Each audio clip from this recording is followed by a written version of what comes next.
How do they computers think? How do they solve a problem using just ones and zeros? It all starts with something called the logic gates. Logic gates are the building blocks of digital electronics. They take one or more binary inputs, that means zeros and ones, and give a signal output, also 0 or 1 based on logic rules. There are 7 basic logic gates. Let's go through them one by one. AND gate gives 1 only when both inputs are 1, otherwise the output is 0.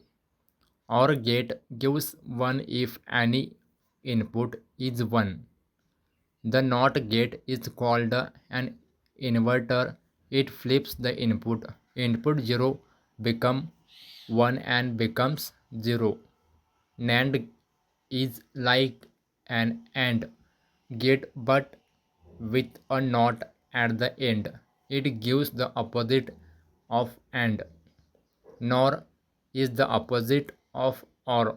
It gives 1 only when both inputs are 0.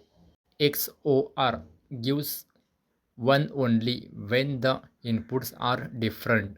XNOR is the opposite or XOR. It gives 1 when both inputs are the same. Logic gates are used in everything from calculators and smartphones to traffic lights and automatic doors. They help machines make yes or no decision based on digital inputs. So logic gates may be tiny, but they form the brain of all digital devices. With just zeros and ones, they create decisions, math, memory, and more.